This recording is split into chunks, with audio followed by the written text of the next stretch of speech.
Are you a guy who's feeling lost in these menswear streets and wants to build a timeless wardrobe that turns heads? If you're not in agreement, then I want to link with you for a complimentary Step Up Your Menswear Discovery Call. In this informative 20-minute session, I'll dissect your current fashion choices and identify where you might be missing out on opportunities to enhance your style game, all while staying true to classic menswear principles. Whether you're a professional, a businessman, or simply someone seeking to upgrade your style game, the Step Up Your Menswear Discovery Call is tailor-made for you. Book a slot on my calendar today by going to I'mNotAGentleman.com and click on the Work With Me tab. Peace. I'm Not a Gentleman is a production of ChaseandRider.com. While I was on the phone with him, I messaged him pictures of two of my shoes that are burgundy. And he replied, no, not those. I want them to be more red than that. And I also want them to be pointy. Yo, what up? Welcome to I'm Not a Gentleman, the show designed to help you look stylish without following trends. I'm your host, Vladimir Riché from ChaseandRider.com and your favorite menswear YouTuber's favorite menswear YouTuber. I've helped dozens of clients and hundreds of students and viewers feel more confident by looking their best and always making a great first impression. Do accessories keep you up at night? That's funny. But seriously though, have you ever wondered about accessories and how many of them you should be using? Because let's be real, as men, we truly don't have that many accessories. But somehow I was able to come up with a list of 18 of them. That's crazy. But yeah, that's what we're going to talk about in this episode, is the 18 accessories that I feel like every man need. Check out my Patreon at I'mNotAGentleman.com/support for behind the scenes footage, early access to episodes, and bonus content. Intro.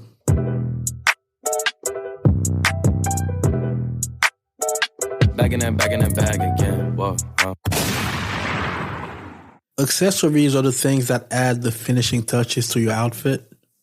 Now, some of them I picked because I like them, but if they're not your style, feel free to sub them with something that works better for you.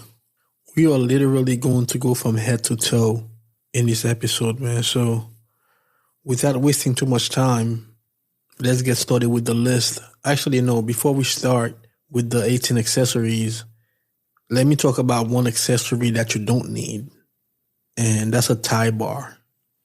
Nobody needs a tie bar. I don't know how they got really, really popular. Somebody told me it has something to do with the show Mad Men. I believe it. I've never watched Mad Men myself, but I feel like around that time when it was popular, that's when I really, really started to see it more and more. And even though I don't read GQ magazine now, but back in the days, I was a huge GQ fan. And I remember reading in there about a tie bar that was from the company Tom Brown. And it was a 1-inch tie bar. And back then, of course, reading GQ, I used to wear skinny ties. So my ties were around 2 1/4 inches. So I got myself the 1-inch tie bar. And believe it or not, that tie bar was $175, bro.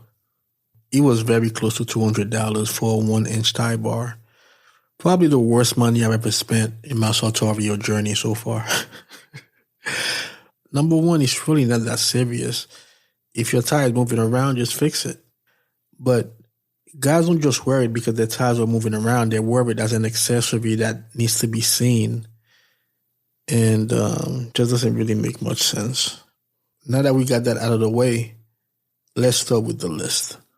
Number one, shouldn't come as a surprise.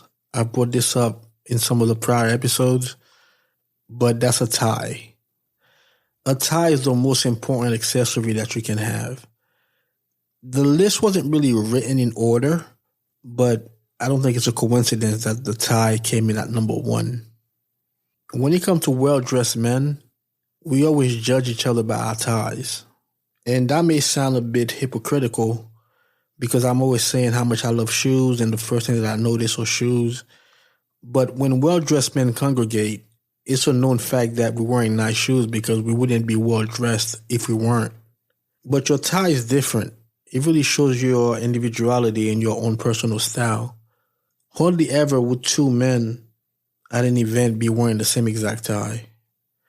And as I always like to say, your tie sits right below your face, so you can't miss it. So ties to me are very, very important, and this is why we're starting off the list there. And if you're wondering what kind of ties you should be getting, there are so many different options. So it's really hard for me to say. It depends on the season. It depends on the event. It depends on a whole lot of things. One tie that's very, very versatile is a black grenadine tie. Grenadine is a type of silk that's only produced in Italy. But that's just really one option. They come in all sorts of different colors. I know a lot of guys really like navy grenadine as well. But yes, grenadine tie is a good place to start. I also have my own tie, if you're not aware, the Chase and Rider intro tie, and that's a grenadine tie as well. Although it's not solid, it's a combination of dark blue and light blue. You can find it in the show notes. But they're just really one example. There are so many different nice ties. You have foulard ties, which are probably my favorite. I have some pictures included in the blog post that came with this episode. Just go to I'mNotAGentleman.com and you'll be able to see it. Accessory number 2 is a pocket square. The pocket of your jacket is there for a reason, man. So you never really want to leave it empty. Now, just like ties, pocket squares come in all sorts of different colors. The most common option is a white pocket square. A white pocket square is not always the best choice, but it is the most versatile, being that it goes with every suit color and every tie color. Because there's a science to pairing your tie with your pocket square. A lot of guys think that you're supposed to match them. You definitely are not supposed to match them ever, ever, ever. Some stores sell them as a set and they're cut from the same fabric, but that's as elementary as you get when it comes to menswear. So you definitely don't want to match your tie and pocket square. I did make a video on it a couple of years ago. I'll also include that in the show notes. But there is a science to how you're supposed to pair your tie with your pocket square. So that's why I'm saying white is the most common, and it's also the easiest option because you don't really have to worry about that. So it's always going to go with whatever tie that you're wearing or whatever jacket that you're wearing, because you're not supposed to really wear a pocket square that's the same color as your jacket because the pocket square is going to get lost in the jacket. But if you're wearing a white pocket square, then obviously you're not wearing a white jacket. I hope not. So you don't have to worry about the pocket square getting lost. My favorite pocket squares are the multicolored ones with characters on them, but you can't go wrong with a white pocket square, especially if you're a beginner. Accessory number 3, socks. But not just any socks, over-the-calf socks. Nobody want to see your leg hairs if you're crossing your legs. Trust me. And something else to also keep in mind when it comes to socks, you don't want them to be too flashy with a bunch of stripes and a bunch of colors at the same time. I do wear colorful socks, with burgundy being my favorite, followed by money green. So I don't have any problem with colors. I just don't like when all the colors are being worn at the same time. That way, you draw more attention to your bottom half versus your top half, especially your face. And there's a bro on Instagram that took offense to that because his whole thing is his socks. Every day he wears a different pair of socks or something like that, and it's usually a bunch of colors. And he took offense to it because I said that most of the guys that wear really colorful socks, they don't usually wear nice shoes. And this dude does wear nice shoes. But yo, bro, if it doesn't apply, then just let it fly, man. You know what I mean? Dude really got his pennies in a bunch because of what I said. But like I'm saying, you really want your socks to be one color and stay away from those crazy patterns. It's okay if it's like a simple pattern, like a pen dot or something like that. But polka dot socks, I mean, no. Number 4, I love this one, man. And it's a little bit controversial as well. And that's a watch. The reason why it's controversial is because I always recommend a dress watch when you're wearing tailoring. And sometimes guys will wear bigger watches like divers. My whole thing is when you're wearing tailoring, you want the shirt cuff to easily fit over the watch. And typically in most cases, when you're talking about a tool watch, it is going to be thicker than a dress watch. So I feel like a dress watch looks better with tailoring. Also, in most cases, the dress watch is going to be smaller. So that's why I'm saying that. But, if you're really into watches and you have an attachment to a diver, for example, and you wear that with your tailoring, go right ahead, man. But it kills me when I see beginners and they think that the watch is supposed to really be seen no matter what. The thing is, your watch is going to show. You don't have to worry about that. You're going to be sitting down. You're going to be talking. You're going to be reaching for things. So your watch is going to be seen. But going above and beyond to make sure that your watch shows, for example, if your arms are by your side and the jacket sleeves can't even go all the way down because it gets caught on the watch because the watch is so big, doesn't really make any sense. So this is really what I'm referring to, and I work with a lot of beginners, so a lot of my content is aimed at them. So if you're more experienced and you like to wear, let's say, a chronograph with tailoring and it still looks nice, do your thing, man. One thing I'm not going to let off the hook, though, is an Apple Watch. Can't wear tailoring with an Apple Watch, man. I mean, I get it. Maybe you're trying to watch your steps. But nah. Can't wear Apple Watch with tailoring. Just going to have to trust your iPhone in that case to keep track of your steps. All right. Accessory number 5. And this one is the invisible accessory. And that's your fragrance. I think it's obvious, but every guy should smell good. So you can't just look good. You have to smell good also. Those things go hand in hand. It's tricky because you don't want to put too much cologne on. That way the cologne announces you before you even get in the room. But at the same time, if you are hugging somebody, you want them to smell the cologne on you, right? So you just have to be able to walk a thin line there. And also when it comes to cologne, you can't be wearing $1,000 suit with a $20 cologne. Just like everything else, can't be wearing $1,000 suit with $50 shoes, right? So it's the same thing. And like I like to tell people, ties, which is something that I mentioned before, and how important they are expensive. So I don't recommend somebody just buying a $25 tie. It's the same thing with cologne, man. You shouldn't be buying your cologne at Walmart if you want $1,000 suit. So I'm not saying to spend $1,000 on your cologne, but you want to be somewhere around $150 to $200, somewhere in that ballpark. If you're going to be wearing a nice suit, wearing some nice shoes, just make sure that the cologne is up to par with everything else. But yes, that's the invisible accessory, your cologne. Accessory number 6 is a briefcase.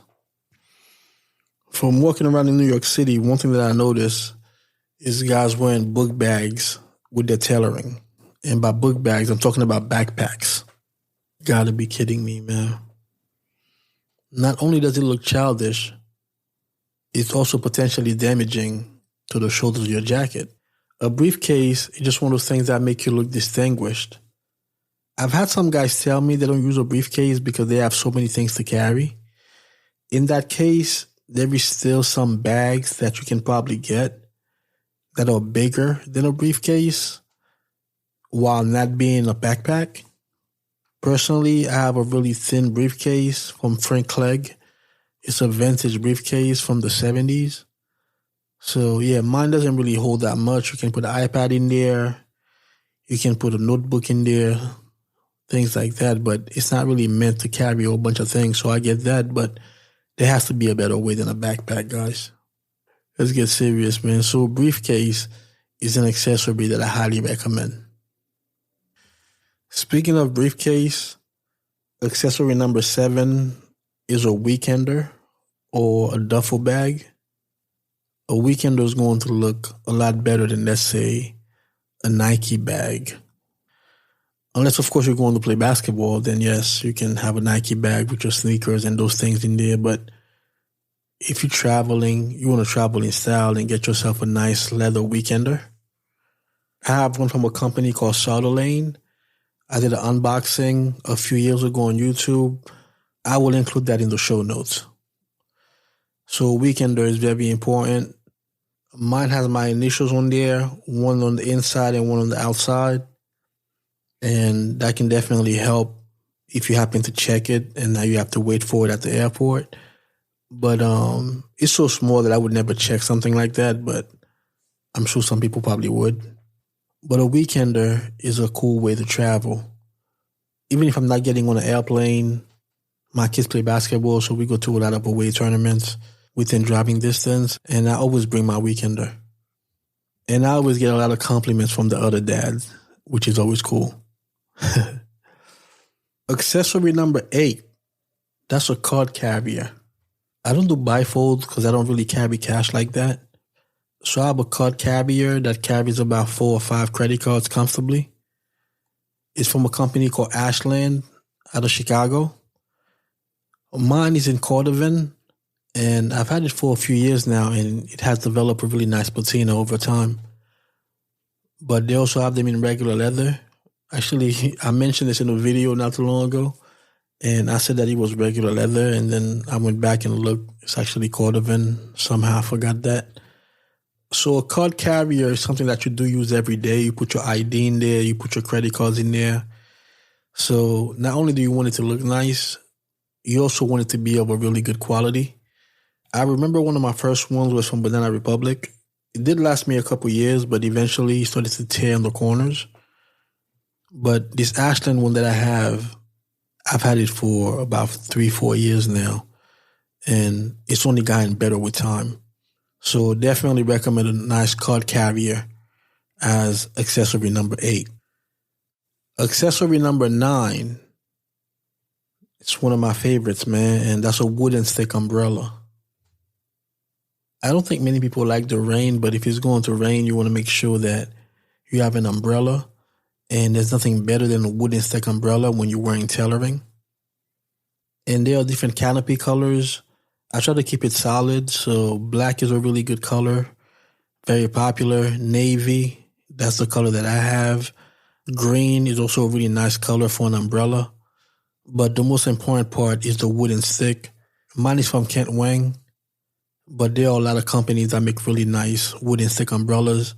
You don't want to be rocking an umbrella from Walgreens while you're wearing a suit. Unless, of course, it's pouring out and you have to get to your car and you have no umbrella, so you got to do what you got to do. They're all kind of pricey. I think mine was around $175 or $200. It was a gift from my wife for Christmas, and I really love that umbrella. I'd be lying to you if I said when I first got it, I wasn't really looking forward to the first thunderstorm.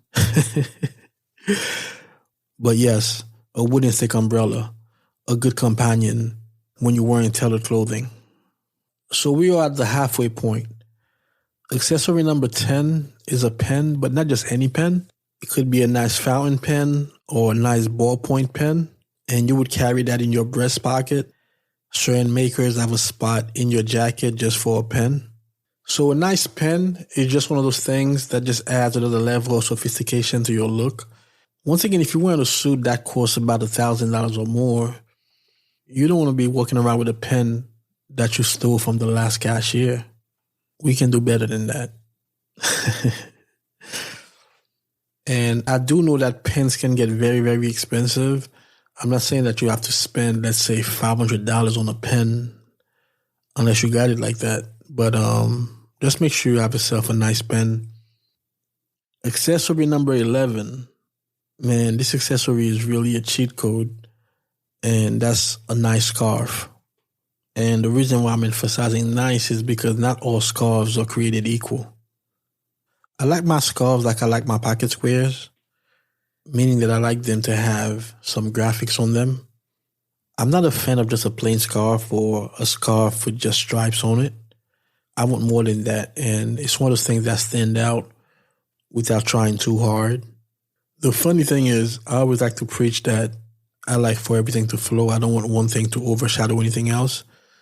But I'd be lying if I said that my scarves don't get a ton of attention in the fall and winter. Usually people compliment me on my coat or my scarf. It's always a given when I go out in the fall and winter, I'm going to get compliments about the scarves that I wear. So that's what I'm saying. It's really a cheat code. It keeps your neck warm and it looks stylish at the same time. So you can't beat a nice scarf. Accessory number 12, that's a beanie. If you look at the illustration of myself on the show cover, you'll see that I'm wearing a burgundy beanie. And this is one of those things that's very controversial. Even though my comments are usually 99% positive, but that 1%, 99% of that 1% comes from my choice of headwear, which is a beanie. By the way, I do understand that there are better options that goes probably better with tailoring, but I wear my beanies for a reason. Wearing a suit doesn't have to be stuffy. You can still be cool while wearing a suit. I know I can dress, so I'm not really too worried about it. If somebody doesn't like it, that's on them. When I'm on the train or something like that, I like for the kids that look like me to see me and still feel like they can relate, as opposed to just looking at me like I'm a suit and they have nothing in common with me. I want to show them that you can wear a suit and still look cool, because when I was their age, I didn't want anything to do with a suit. And that's because I never really saw somebody wear a suit the way that I wear a suit. If somebody don't like it, once again, that's on them.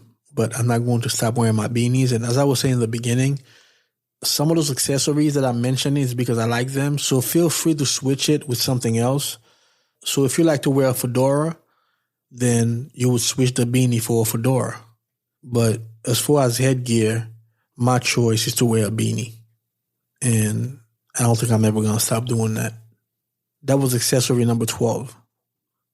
Accessory number 13, that's wearing a lapel pin.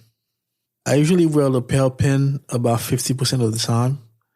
And that's probably because a lot of time I just forget to wear them. I only have 5 of them, so I have to sometimes move them from one jacket to the other. But I'm looking to change that. We are going to be adding more lapel pins to the collection.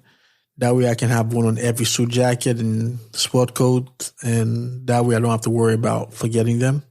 But a lapel pin, especially a small one like the ones that I wear, is a very subtle way to set yourself apart. People usually mention them in the comments, like, that's a really nice lapel pin, or where's that from? By the way, my lapel pins are from a company called Dapper Woodworks. Shout out to my guy Justin over there.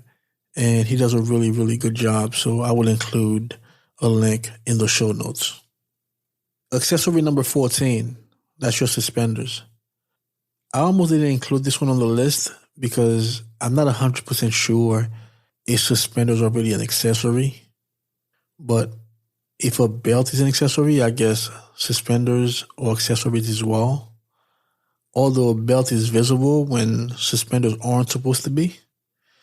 So whatever the case may be, you shouldn't be flaunting your suspenders. Their only job is to keep your pants up. And to me, they do a much better job than a belt does, because they hang from your shoulder as opposed to your waist. And also the great thing about suspenders, you set it and you forget it. You don't have to worry about adjusting it. Once you're putting on in the morning, you don't have to adjust it at all. So yeah, very important accessory. You just don't want to show it off. So it's not one of those things that you really want people to see. And it's definitely not something that you want to wear while you're wearing a belt. I had a guy comment that, no, you're wrong. You can wear suspenders with a belt, because in his case, he carries a pistol and he has the holster clipped to his belt, but he uses the suspenders to keep his pants up. I mean, I'm not talking about you, man. I'm talking about the other 99.99.99%, man.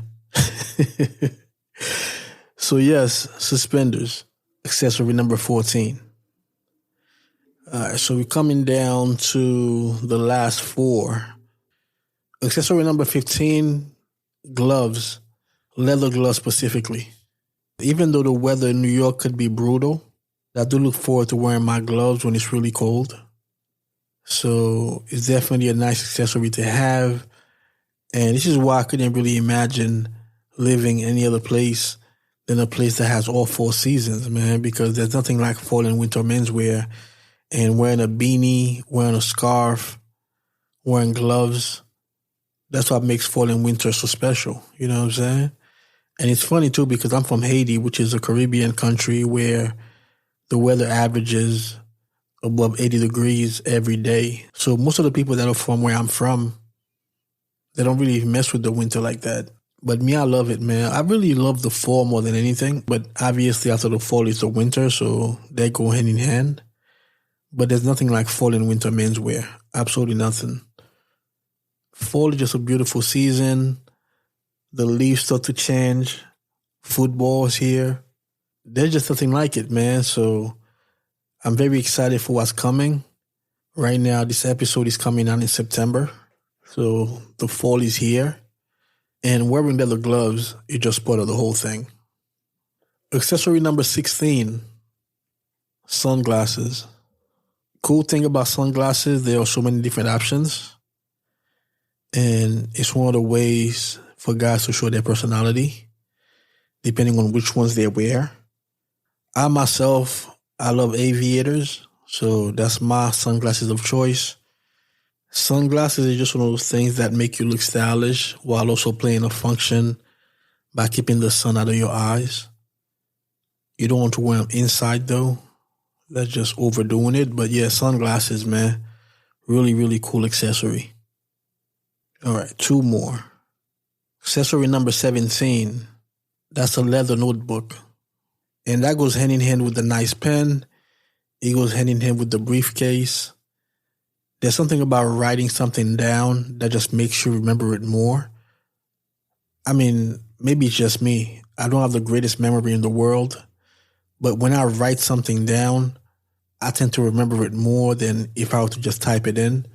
Throughout the day, I get a lot of ideas. And even though I use the Notes app on my phone for a lot of them, but if I really want to remember something, I usually put out my notebook and write it in there. There are some really nice notebooks out there. They really don't cost that much money. And you can have your initial on there. And they're just really cool, man. So yes, a nice notebook goes really well with having a nice pen. And you can put that in your briefcase.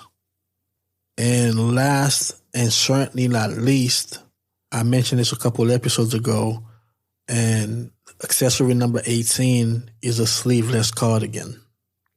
A sleeveless cardigan is another cheat code. A sleeveless cardigan is also something that you can catch me wearing in the illustration of the podcast cover. They come in multiple colors. You have your navy, you have your cream, you have your purple, you have your greens. So many different colors, man.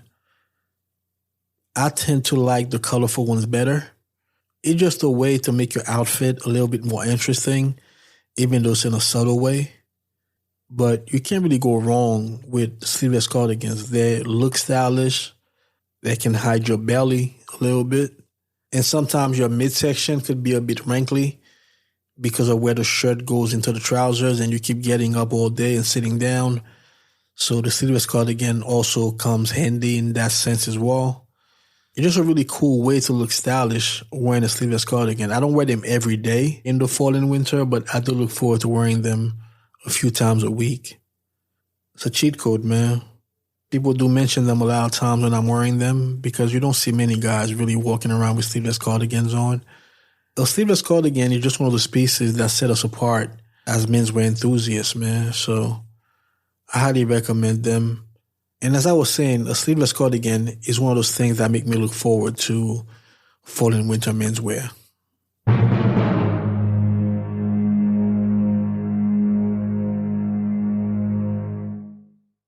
So this is the part of the podcast that we like to call I Got a Story to Tell.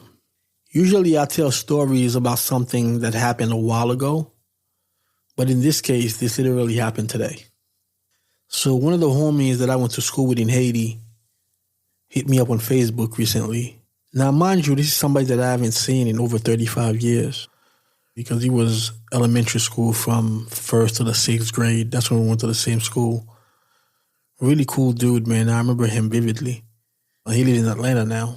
And he told me he wanted to talk to me about suits. So we got on the phone and he told me he's looking for a short sleeve suit. Look at the drip today. The drip nuts. Gee whiz. Now I wanted to make sure that I heard him correctly because I was really confused at that point. I'm like, you mean a suit but with short sleeves? He goes, yeah, exactly. I'm like, I don't think I've ever seen a short sleeve suit before. Do you have a picture that you can send me? And bro sent me a picture of a short sleeve suit, man. Incredible, man. So I'm like, yeah, no. Even though I work with a lot of companies that make custom suits, I've never seen a short sleeve suit. So I don't really know where to refer you for that one. Then you also mentioned that he wants a pair of shoes. And I'm like, what kind of shoes? He said he wants them to be as red as possible. So I told him, yeah, I don't really have anything red, and I don't really know anybody that really makes red shoes. But I do have burgundy shoes. He's like, oh, yeah, can you send me pictures? While I was on the phone with him, I messaged them pictures of 2 of my shoes that are burgundy. And he replied, no, not those. I want them to be more red than that. And I also want them to be pointy.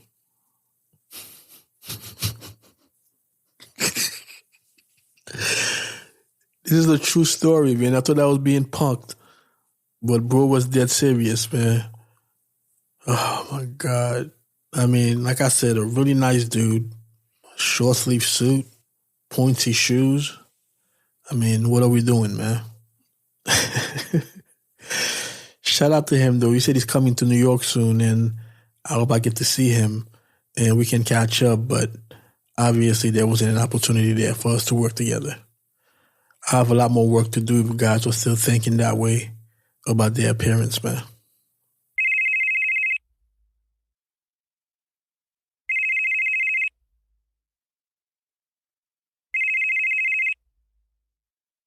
So this is the segment of the podcast where I take your questions. If you want to be part of it, all you have to do is go to I'mNotAGentleman.com. You'll see a microphone on the bottom right corner. Just click on that, and then you can leave your questions. Just tell me your name and where you're from so you can be featured on a future episode.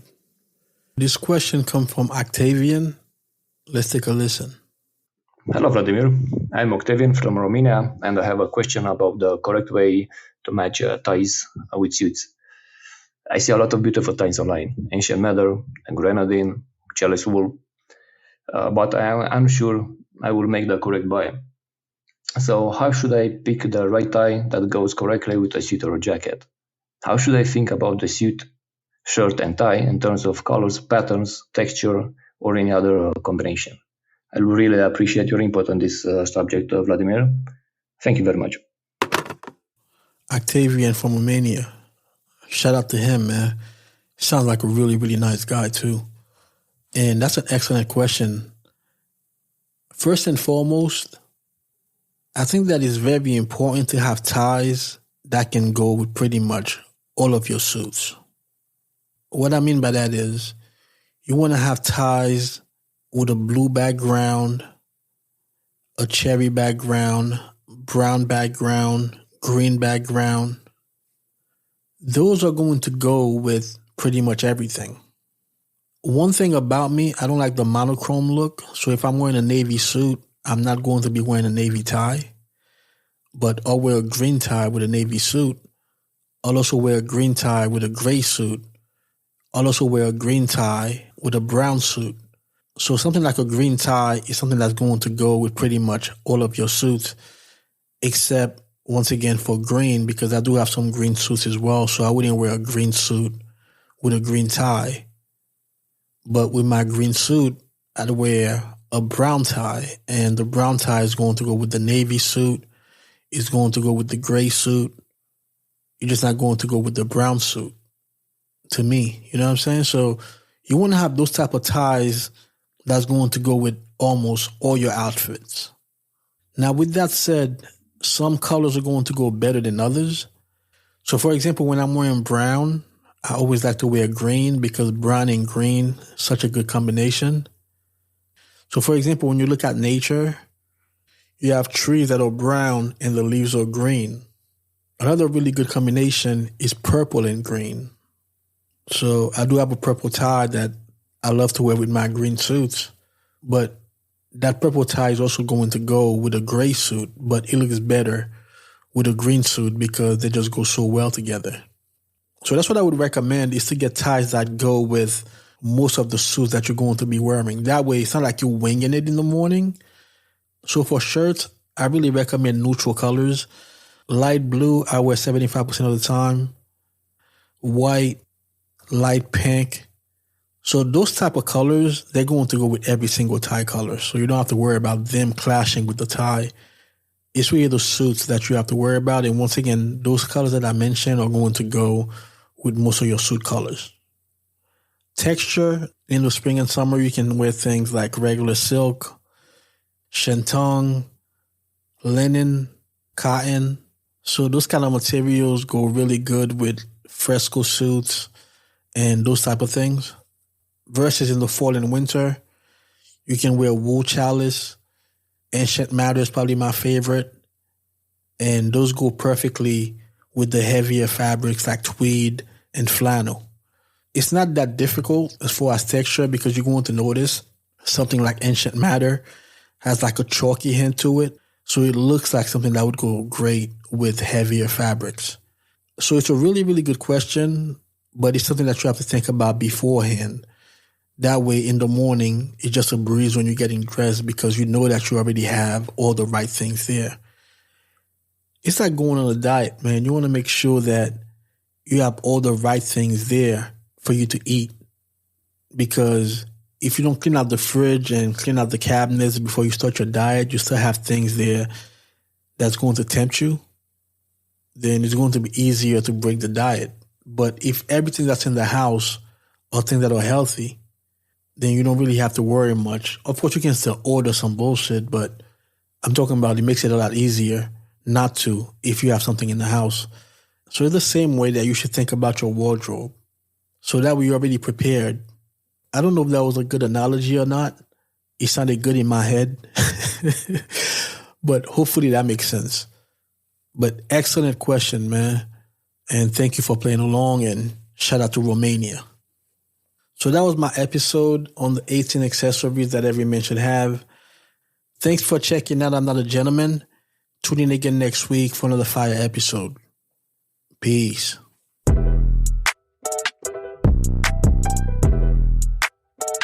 Back in that bag again. Whoa, yeah. Hey. Back in that, yeah. Tell them to watch it.